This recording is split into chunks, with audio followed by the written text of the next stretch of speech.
आज हम विसर्ग संधि पढ़ने वाले हैं। हमने पहले स्वर संधि और व्यंजन संधि दोनों कंप्लीट कर ली हैं और उसको आप आई बटन पे जाकर चेक कर लें, ठीक है। और अब हम इसका तीसरा भेद जो बहुत इंपॉर्टेंट है, क्वेश्चन इसके एग्जाम में बिल्कुल निश्चित आते हैं, है ना, स्वर संधि और विसर्ग संधि, इन दोनों के क्वेश्चन अधिकतर आते हैं। व्यंजन संधि के क्वेश्चन बहुत ज्यादा जब कंपटीशन एग्जाम होते हैं उनमें आते हैं, लेकिन स्कूल एकेडमिक स्तर पर विसर्ग संधि और स्वर संधि के क्वेश्चन ज्यादा आते हैं, ठीक है बच्चों। तो आज हम विसर्ग संधि पढ़ने वाले हैं। चलो हम शुरू करते हैं। विसर्ग के साथ स्वर या व्यंजन के मेल में जो विकार होता है उसे विसर्ग संधि कहते हैं। विसर्ग का साइन है ये वाला, है ना। विसर्ग के साथ में स्वर का भी हो सकता है और व्यंजन का भी, है ना। दोनों के मेल से जो विकार होता है या विकार यानी परिवर्तन जो होता है उसे हम विसर्ग संधि कहते हैं। इसका नियम है, पहला नियम, कि यदि विसर्ग के पहले अ हो और बाद में भी अ हो, अगर विसर्ग के पहले क्या हो, अ हो, और बाद में भी उसके अ हो, तो दोनों का विकार ओ हो जाता है ना। आगे अ हो और बाद में भी अ हो तो दोनों का विकार क्या हो जाएगा, ओ हो जाएगा। जैसे उदाहरण में देखते हैं हम, पहला है मन, मन विसर्ग धन अविराम, है ना। तो अब यहां से क्या है, मन, अ की साउंड आ रही है, अ स्वर है और पीछे विसर्ग है ना। अ के बाद में विसर्ग है और इधर से दूसरे शब्द में पहले अ आ रहा है, यहाँ पे अ आ रहा है और यहाँ पे भी अ की साउंड आ रही है ना, और विसर्ग के पहले आ रहा है। हमने नियम में क्या पढ़ा है कि यदि विसर्ग के पहले, ये विसर्ग है, इसके पहले भी अ हो और बाद में भी अ हो तो दोनों का विकार क्या होगा, ओ होगा। तो इन दोनों से जो विकार पैदा हुआ वो क्या बन गया, ओ बन गया, है ना। तो यहां पर देखो, जब इसका शब्द बना तो क्या बना, मनोविराम। इधर से मन विसर्ग धन अविराम और शब्द क्या बनेगा, मनोविराम, ओ की मात्रा आ जाएगी। अब इधर दूसरा उदाहरण देखो, इधर से यश विसर्ग धन अभिलाषा, है ना। अब यहाँ पे भी विसर्ग से पहले क्या है, अ की साउंड है और इधर भी क्या है, अ है। तो अ और अ दोनों मिलके क्या बन जाएंगे, विसर्ग संधि में हम क्या हमने क्या पढ़ा नियम में, ओ बन जाएंगे। अगर पहले शब्द में भी अ का स्वर है और इधर भी अ आ रहा है तो ये बन के ओ हो जाएगा, है ना। तभी इसके शब्द में क्या बनेगा, यशोभिलाषा, यहाँ पे ओ की मात्रा लग गई, ठीक है। ऐसे ही हम तीसरा उदाहरण देखते हैं। जितने ज्यादा हम उदाहरण करेंगे उतना अच्छे से समझ में आ जाएगा। मन धन अनुकूल, यहां से विसर्ग की साउंड क्या, ह, मन, है ना। तो यहां से विसर्ग के पहले क्या है, अ है, इसकी साउंड ह में आती है और इधर से अ क्या बन गया, ओ बन गया। इधर से अ आया और इधर से अ, तो इधर भी अ है, इधर भी अ है। हमने इसके रूल में यही पढ़ा है कि पहले शब्द के अंतिम वर्ण में क्या आ रहा है, अ आ रहा है विसर्ग से पहले, इस विसर्ग से पहले या अ आ रहा है, अ की साउंड आ रही है स्वर, और इधर भी अ आ रहा है, तो क्या बन गया, ओ बन गया। तो ये शब्द क्या बन जाएगा, मनोनुकूल, यहाँ पर ओ जुड़ जाएगा, है ना। विसर्ग की जगह पे यहाँ पर मन के साथ बाद में विसर्ग की जगह पे ओ जुड़ जाएगा और ये बन जाएगा मनोनुकूल, ठीक है बच्चों। आगे बढ़ते हैं। अब हम अगला नियम देखते हैं बच्चों। दूसरा नियम क्या है विसर्ग संधि का, यदि विसर्ग के पहले अ हो तथा बाद में किसी भी वर्ग का तीसरा, चौथा वर्ण अथवा य, र, ल, व व्यंजन आते हैं तो विसर्ग ओ में बदल जाता है। अब यहाँ देखो, पहले क्या पूछा है, विसर्ग के पहले क्या हो, अ हो और बाद में किसी वर्ग का तीसरा वर्ण हो, चौथा वर्ण हो या य, र, ल, व हो, है ना। तो ये व्यंजन आए तो विसर्ग किस में बदल जाएगा, ओ में बदल जाएगा। देखो जैसे हम उदाहरण में देखते हैं, जैसे इधर से तप विसर्ग धनवन, है ना। तो इधर से क्या है, इधर तो हमने क्या पढ़ा, व वर्ण आया है ना, अंतस्थ व्यंजन जो है, तो ये व आया है और इधर से क्या आया है, वर्ग का तीसरा वर्ण प, त प, अ की साउंड आ रही है ना, और विसर्ग से पहले है ना, तो अ स्वर आ रहा है और व आ रहा है, तो ये किस में बदल गया, ओ में।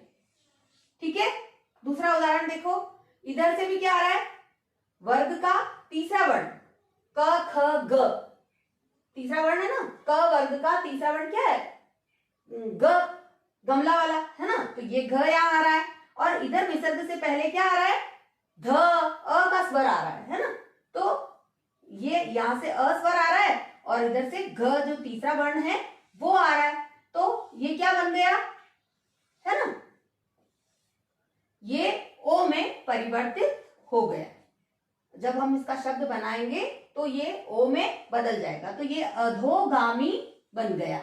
ठीक है, अगला उदाहरण और देखिए बच्चों, वय विसर्ग धन वृद्ध।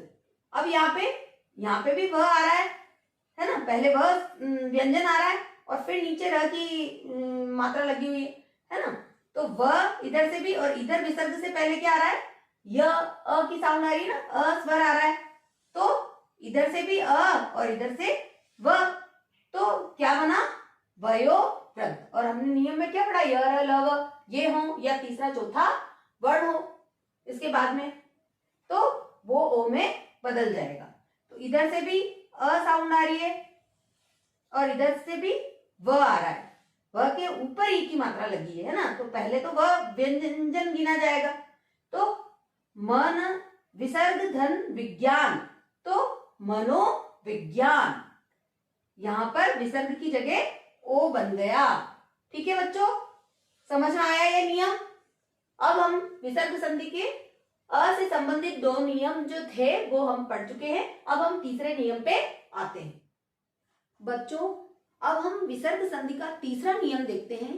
देखिए इधर, यदि विसर्ग के बाद अ के अतिरिक्त कोई अन्य स्वर अथवा किसी वर्ग का तृतीय चतुर्थ या पंचम वर्ण हो या यर लव हो, यर लव ह हो, तो विसर्ग के स्थान में र हो जाता है। हम इनको उदाहरण के माध्यम से समझते हैं। देखिए इधर, जैसे ये एक उदाहरण है, आयु विसर्ग धन वे। अब इधर से क्या आ रहा है, हमने नियम में क्या पढ़ा कि यदि विसर्ग के बाद अ के अतिरिक्त, किसके अतिरिक्त, अ के अतिरिक्त कोई अन्य स्वर हो, अलग कोई दूसरा स्वर हो, तो क्या हो जाता है, तृतीय चतुर्थ या पंचम वर्ण हो, किसी भी वर्ग का तीसरा चौथा या पांचवा वर्ण हो या य र लव ह हो, तो विसर्ग के स्थान में र हो जाता है। आयु विसर्ग धन वेद, तो इधर से क्या आ रहा है, अ के अतिरिक्त कोई अन्य स्वर, कौन सा आ रहा है, उ, है ना, छोटा उ, इधर से छोटे उ की मात्रा आ रही है और इधर से व आ रहा है ना, तो छोटा उ और इधर से व आ रहा है, तो क्या बनेगा, ये किस में परिवर्तित हो जाएगा, तो र में परिवर्तित हो जाएगा। ये इसका तीसरा नियम है। तो ये जब बन के शब्द क्या बन जाएगा, आयुर्वेद, और ये मात्रा कहां पे लग जाएगी, इसके ऊपर में, है ना, तो ये शब्द बना आयुर्वेद। लेकिन जब हम इस शब्द को बोलेंगे तो वो मात्रा आयु, जैसे हमने बोला आयु विसर्ग धन वेद, तो विसर्ग की जगह पे ये र की मात्रा लगी है ना, तो आयुर्वेद। ध्यान दीजिए वर्ड पे बच्चों कि हम जब बोल रहे हैं तो ये क्या बन रहा है, आयुर्वेद, फिर वेद आ रहा है ना, तो विसर्ग की जगह पे ये र की साउंड इसके ऊपर लगेगी। ऐसे ही दूसरा उदाहरण देखिए, जैसे ज्योति विसर्ग धनमय। अब इधर से क्या आ रहा है, अ के अलावा कौन सा स्वर आ रहा है, ई की मात्रा आ रही है ना, तो ई स्वर आ रहा है और इधर से क्या आ रहा है, म आ रहा है। और हमने क्या पढ़ा है अभी इसके नियम में कि इधर तो क्या हो, कोई अतिरिक्त स्वर हो अ के अलावा, और इधर क्या हो, वर्ग का तृतीय चतुर्थ या पंचम वर्ण हो, है ना, तो यहाँ पे म जो आ रहा है वो क्या है, प फ ब भ म, है ना, तो ये ये क्या है, प वर्ग का पंचम वर्ण है, प फ ब भ म, है ना। तो म क्या है, पंचम वर्ण है और इसके आगे छोटी ई आ रही है, तो ये क्या बन गया, इसका तीसरा नियम बना और ये इसमें क्या बना, र बन गया। ठीक है, तो इस विसर्ग संधि में यहां पर किसकी मात्रा लग गई, र की मात्रा इधर लग गई और ये ज्योतिर्मय बन गया। ठीक है, जो ज्योति विसर्ग धन मय इस तरह से बोल रहे थे हम, तो इसकी संधि में जब शब्द बनेगा तो क्या बनेगा, ज्योतिर्मय, है ना। ये र जो है वो म के ऊपर सवार हो जाएगा। अब इधर देखिए चौथा, तीसरा उदाहरण देखते हैं। धनु विसर्ग धन धारी, है ना। इधर से क्या है, किसकी मात्रा आ रही है, इधर से छोटे उ की आ रही है और इधर से ध की आ रही है ना। तो ध क्या है, त थ द ध, चतुर्थ वर्ण है त वर्ग का, त थ द ध, है ना। चतुर्थ वर्ग हम इसमें पढ़ रहे हैं ना, चतुर्थ वर्ण या तृतीय वर्ण या फिर पंचम वर्ण, है ना। इस नियम में हम यही पढ़ रहे हैं कि तृतीय, चतुर्थ या पंचम वर्ण हो या यर लव ह हो तो विसर्ग के स्थान में र हो जाता है। तो अब ये इधर से ऊ की मात्रा आ रही है, ऊ स्वर आ रहा है और इधर से ध आ रहा है, तो ये क्या बन गया, र बन गया, है ना। और ये र इसके ऊपर लग गया, तो ये क्या शब्द बना, धनुर्धारी, है ना। धनुर्धारी, यहां पर विसर्ग की जगह पे र लग गया और ये धनुर्धारी बन गया। ऐसे ही एक और उदाहरण देखते हैं हम, ताकि अच्छे से क्लियर हो जाए। आगे देखिए, आशीर विसर्ग धन वचन, है ना। आशी विसर्ग धन वचन, इधर से किसकी मात्रा आ रही है, बड़ी ई की मात्रा आ रही है ना। ये बड़ी ई की मात्रा आ रही है और इधर से व आ रहा है, तो क्या बनेगा, ये र। विसर्ग संधि के तीसरे नियम में, चौथे नियम में हम यही पढ़ रहे हैं कि अगर अ के अलावा कोई और स्वर हो और उसके बाद में वर्ग का तीसरा, चौथा या पांचवा वर्ण हो या य र ल व ह हो, है ना। सीधा सा सिंपल से, इस नियम को इतना हार्ड नहीं बनाना है, सीधा ऐसे ही समझना है कि अ के अलावा कोई और स्वर हो, इसमें से अ को काट दो, बाकी का कोई भी स्वर हो और बाकी पीछे क्या हो, तीसरा, चौथा, पांचवा वर्ण हो या फिर अंतस्थ व्यंजन हो और एक ह, य र ल व ह हो, है ना। ऐसे याद कर लो, है ना, क्योंकि ह एक उष्ण वर्ण में आता है ना। तो विसर्ग के स्थान में क्या बन जाएगा, र बन जाएगा। और तुम ज्यादा से ज्यादा जब इसके उदाहरण सोल्व करोगे बच्चे, तो तुम्हें क्लियर होता जाएगा, फिर तुम्हें इतनी दिक्कत नहीं आएगी। ठीक है, और ये पूरा शब्द जब बनेगा तो ये बन जाएगा आशीर्वचन। ठीक है, समझ में आया। आगे बढ़ते हैं हम। अब हम अगला नियम देखते हैं बच्चों, पांचवा नियम। यदि विसर्ग के बाद च या तालव्य श आता है तो विसर्ग श हो जाता है। यदि विसर्ग के बाद क्या आ रहा है, च या तालव्य श आ रहा है, इधर तो च और तालव्य श, है ना, तो विसर्ग क्या हो जाएगा, श हो जाता है। जैसे उदाहरण देखते हैं, पुनः विसर्ग धन च। अब इधर तो क्या आ रहा है, विसर्ग के बाद में च आ रहा है, विसर्ग के बाद में च आ रहा है और तालव्य श आता है तो भी विसर्ग का क्या हो जाता है, श। ये विसर्ग है, इसके बाद में च आ रहा है ना, तो ये पुनश्च विसर्ग का यहाँ पे क्या बन गया, श बन गया। ठीक है, उदाहरण में श बन गया। इधर एक और उदाहरण देखो, जैसे तप विसर्ग धन चर्या। इधर तो क्या आ रहा है, अ स्वर आ रहा है और इधर से च आ रहा है ना। तो जब इसमें हमने नियम में क्या पढ़ा है कि यदि विसर्ग के बाद च और तालव्य श आता है तो विसर्ग किस में बदल जाएगा, श में, है ना। तो यहाँ पे भी च आ रहा है विसर्ग के बाद में, तो हम क्या कर देंगे, इसको श में बदल देंगे, तो ये शब्द क्या बन जाएगा, तपश्चर्या। ठीक है बच्चों, समझ में आया। अगला नियम देखिए, यदि विसर्ग के पहले अ या आ हो तथा बाद में त या दंत श आता है तो विसर्ग स हो जाता है। ये दंत स है ना, और ये तालव्य श है। यदि विसर्ग के पहले अ आ रहा है या आ रहा है और बाद में इसके त या दंत स आ रहा है, ये ध्यान रखना। नियम में वहां पे तो च आ रहा है तो श आ रहा है, जहां पे विसर्ग के बाद च आया तो श बना दिया हमने, ये इसका नियम हमारे दिमाग में बिठा लिया। अब अगला नियम क्या है कि जहां पर विसर्ग के पहले तो क्या आ रहा है, अ आ रहा है और बाद में अ या आ रहा है, बाद में क्या आ रहा है, त आ रहा है। उदाहरण के माध्यम से समझते हैं ताकि क्लियर हो जाए।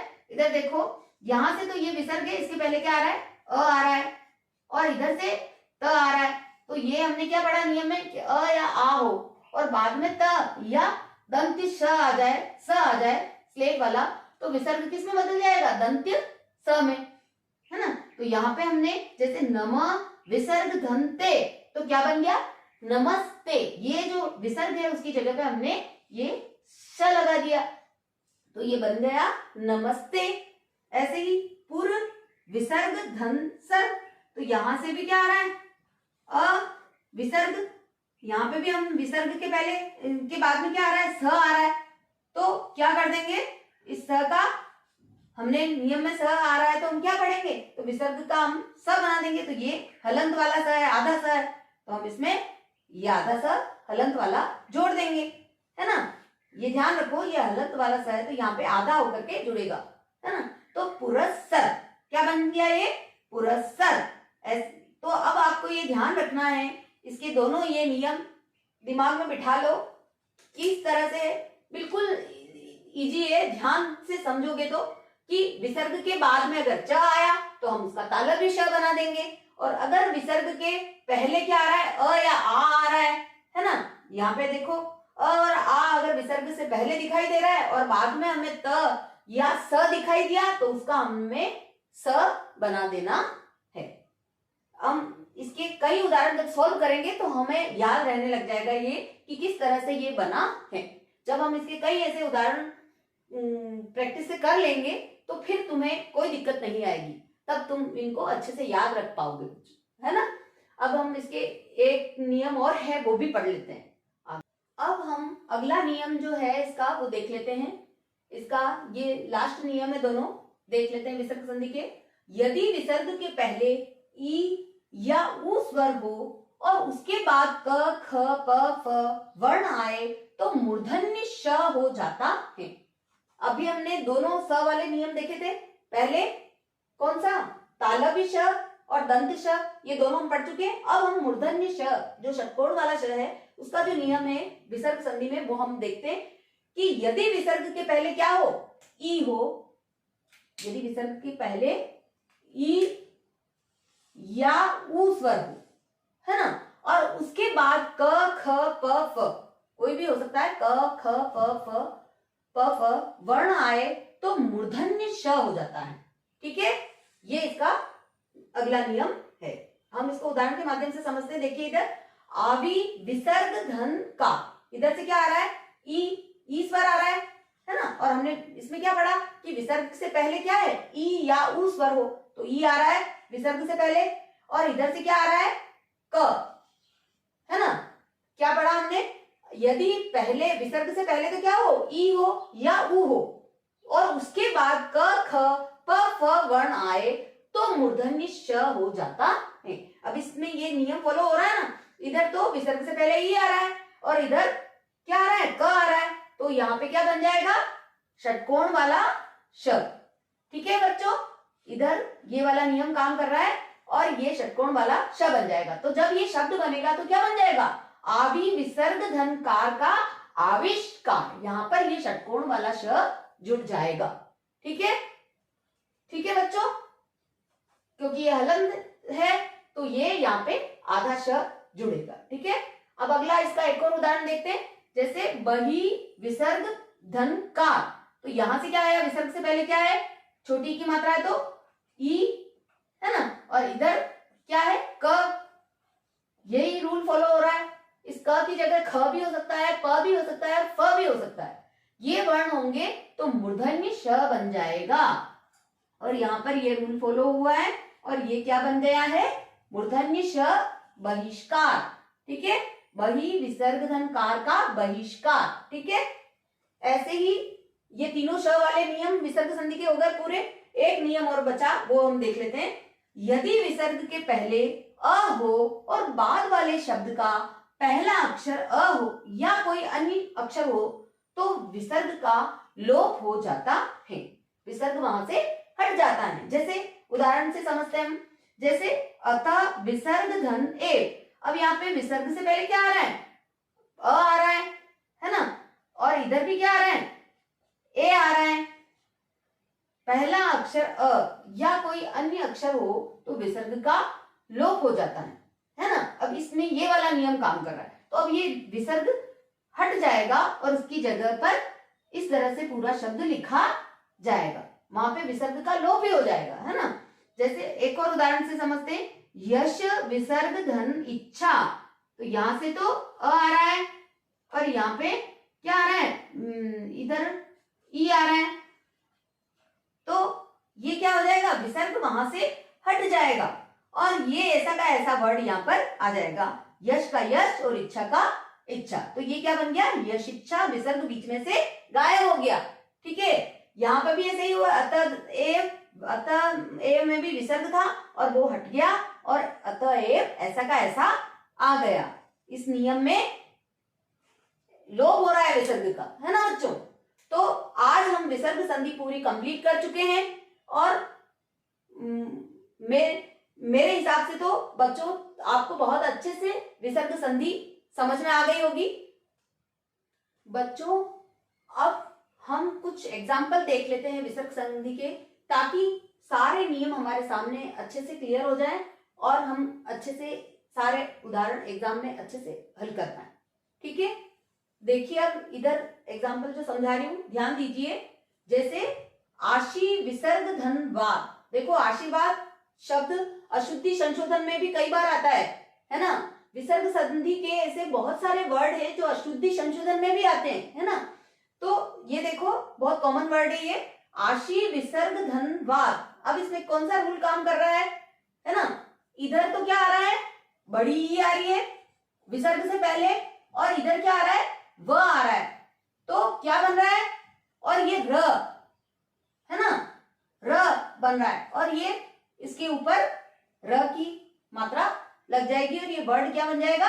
आशीर्वाद। ठीक है, क्लियर बच्चों। अब दूसरा उदाहरण देखो, सर्व विसर्ग धन ज।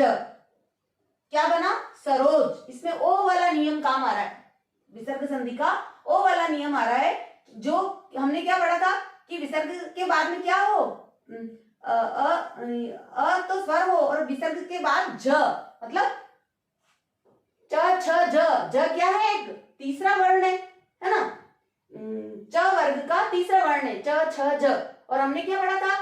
तीसरा चौथा और ये जो आते हैं तो वो उसके बाद में विसर्ग के बाद में तो वो क्या बन जाता है? ओ बन जाता है। इसीलिए यहाँ पे क्या लगी है? ओ की मात्रा लगी है और ये वर्ड बन गया है सरोज। ठीक है, सर्व विसर्ग धन ज बराबर सरोज। इधर से देखो, इधर क्या हो रहा है? मन विसर्ग धन योग। तो क्या बना ये? मनोयोग। इसमें भी योग वाला नियम है ना।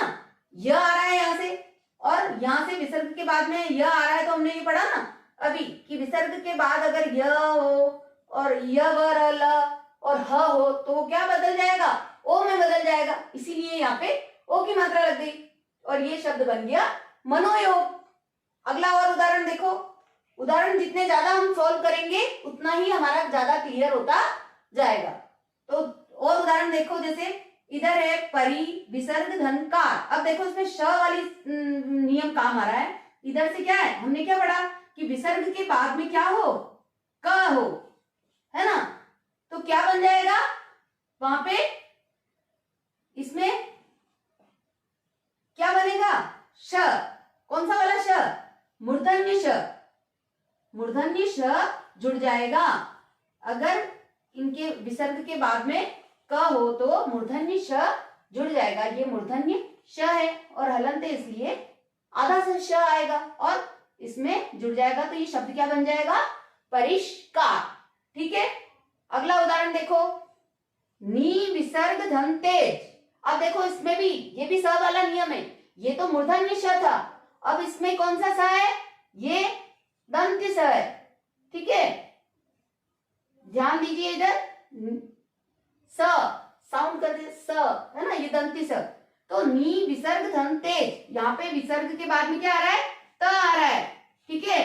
तो ये क्या बनेगा, हमने नियम में क्या पढ़ा कि विसर्ग के बाद अगर त हो तो क्या बन जाएगा, ये दंत स में बदल जाएगा। तो यहाँ पर ये दंत स में बदल करके निस्तेज बन गया ये शब्द, ठीक है। अब हम अगला और देख लेते हैं, एक और उदाहरण, दु विसर्ग धन शील, है ना। देखो इधर ध्यान से, इधर से तो क्या आ रहा है, ऊ की मात्रा आ रही है विसर्ग के पहले, और यहाँ पे श आ रहा है ना। तो विसर्ग के बाद में अगर ये श आ रहा है तो हमने क्या पढ़ा इस नियम में, ये आएगा तो ये किस में बदल जाएगा, श में, ठीक है, तालव्य श में, है ना। ये दंत श, ये मूर्धन्य श, और ये तालव्य श, शक्कर वाला श जो है, ठीक है। तो ये दु विसर्ग धन शील किस में बदल गया, दुश्शील, है ना। ये श यहाँ पे आ गया तालव्य श।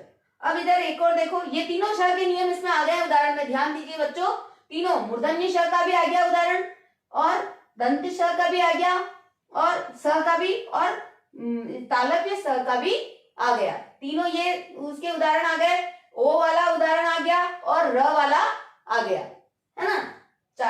जो विसर्ग संधि के 6-7 जो नियम है उन सबके उदाहरण इसमें आ गए हैं। और अगला लास्ट वाला देखिए, यश विसर्ग धन दा, है ना। इधर से क्या आ रहा है, विसर्ग के बाद में द आ रहा है, ठीक है। और द क्या है, त थ द, द क्या है, तीसरा वर्ण है ना। और हमने नियम में क्या पढ़ा कि तीसरा, चौथा और ये हो तो क्या बनेगा, ओ बन जाएगा, ठीक है। तो इसमें क्या बना, ये ओ बना, है ना। तो यश विसर्ग दा, तो यश विसर्ग धन दा बना का क्या बना, यशोदा, है ना। तो इसके ऊपर ओ की मात्रा लग गई और ये यशोदा वर्ण बन गया। तो इस तरह से हमने इस एग्जाम्पल के माध्यम से सारे नियम को वापस एक बार देखा है। बच्चों अगर आप इस तरह से बार बार प्रैक्टिस करेंगे, ज्यादा से ज्यादा उदाहरण सोल्व करेंगे और ये करेंगे तो वो सारे नियम आपकी मेमोरी में सेट हो जाएंगे और आप बहुत अच्छे से विसर्ग संधि को हल कर पाएंगे, है ना। विसर्ग संधि बहुत इंपॉर्टेंट है, अधिकतर एग्जाम में पूछी जाती है। क्लियर बच्चों।